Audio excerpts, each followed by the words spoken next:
Amos അധ്യായം 4. എളിയവരെ പീഡിപ്പിക്കുകയും ദരിദ്രന്മാരെ തകർക്കുകയും തങ്ങളുടെ ഭർത്താക്കന്മാരോട് കൊണ്ടുവരുവിൻ ഞങ്ങൾ കുടിക്കട്ടെ എന്ന് പറയുകയും ചെയ്യുന്ന ശമരിയ പർവ്വതത്തിലെ ബാശാനി പശുക്കളെ ഈ വചനം കേൾപ്പിൻ.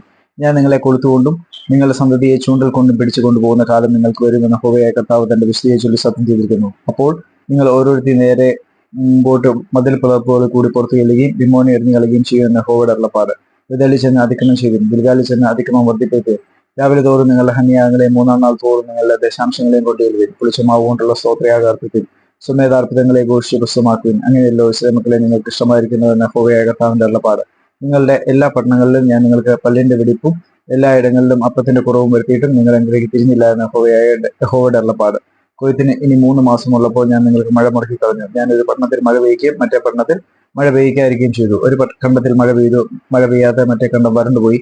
2-3 പട്ടണം വെള്ളം കുടിപ്പാൻ ഒരു പട്ടണത്തിലേക്ക് ഒഴുകി എന്നു ദാഹം തീർന്നില്ലതാനും. എന്നിട്ട് നിങ്ങൾ എന്തിലേക്ക് തിരിഞ്ഞില്ല എന്ന് യഹോവയുടെ അരുളപ്പാട്. ഞാൻ നിങ്ങളെ വെൺകതിർ കൊണ്ടും വിഷമഞ്ഞു കൊണ്ട് ശിക്ഷിച്ചു. നിങ്ങളുടെ തോട്ടങ്ങളെയും മുന്തിരിപ്പറമ്പുകളെയും അത്തിവൃക്ഷങ്ങളെയും ഒലിവുമരങ്ങളെയും പലപ്പോഴും തുള്ളം തിന്നു കളഞ്ഞു. എന്നിട്ടും നിങ്ങൾ എങ്കിലേക്ക് തിരിഞ്ഞില്ല എന്ന് യഹോവയുടെ അരുളപ്പാട്.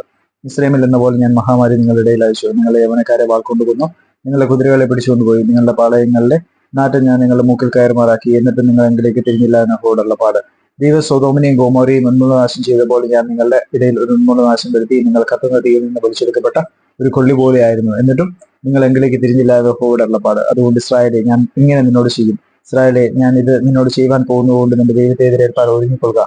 പർവ്വതങ്ങളെ നിർമ്മിക്കുകയും കാറ്റിനെ സൃഷ്ടിക്കുകയും മനുഷ്യനോട് അവന്റെ നിരൂപണം ഇന്നതെന്ന് അറിയിക്കുകയും പ്രഭാതത്തെ അന്ധകാരമാക്കുകയും ഭൂമിയുടെ ഉന്നതികളിന്മേൽ നടകൊള്ളുകയും ചെയ്യുന്ന ഒരുത്തനുണ്ട്. സൈന്യങ്ങളുടെ ദൈവമായ യഹോവ എന്നാവുന്നു അവന്റെ നാമം.